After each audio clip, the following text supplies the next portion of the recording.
these are pretty big mountains. Do you think you could get away from the government in them?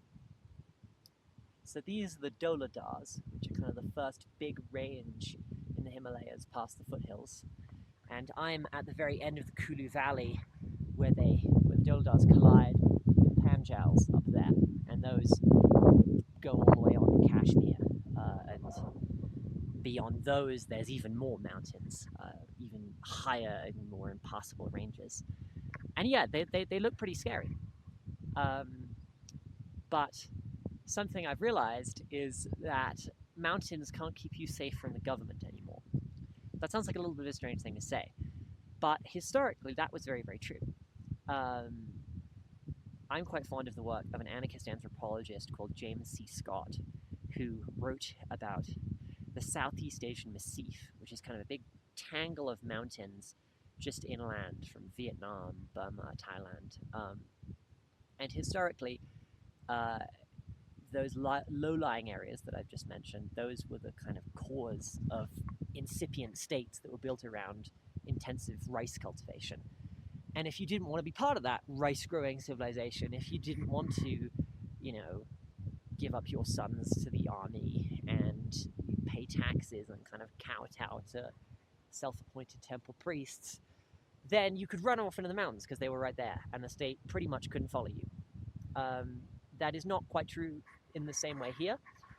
Here, these mountains are actually, just because of they're kind of essential for trade. If you're in northwest India, in the low-lying Gangetic plain, and you have like a up-and-coming kind of Vedic civilization, and you want to trade with China, you have to go through here. So these mountains have sort of always been in the way of empires, in a way that has put them in the firing line.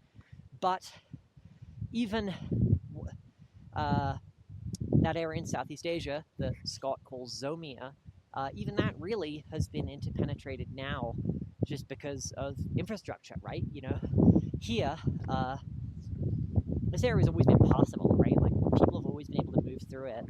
Just down there is a very high pass. The name of it escapes me, but it's a high pass through to the Spiti Valley, which is the next valley over. And historically, it was pretty much only open during the summer, and then for the rest of the year, there was snow and you couldn't get through. But now there's a tunnel.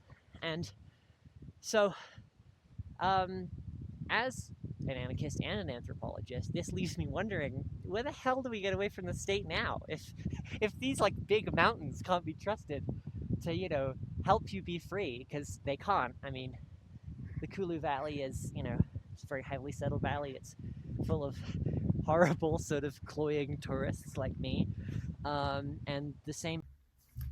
So the ending of that video was actually cut off because the kind of shoddy GoPro thing I was using just stopped recording then, but it was still the best take I got, so I'm going to try and finish it up a week later now that I'm home.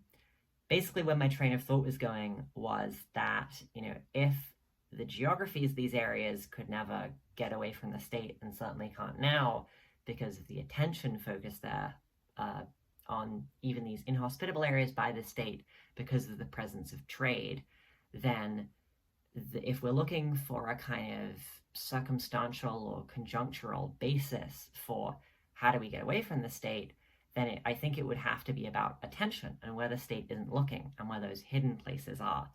And, well, hidden places are kind of hard to find, so I can't name too many of them, but they might be places where the state has broken down or failed, or capitalist extractive endeavors have run their course, or places that, for kind of aesthetic or religious or cultural reasons, the state doesn't want to look. Like, I've done work in alleyways, which are a place that kind of culturally in the West we're a little kind of, we find a little skeevy and we don't want to look at. So I think that's where I was going with that.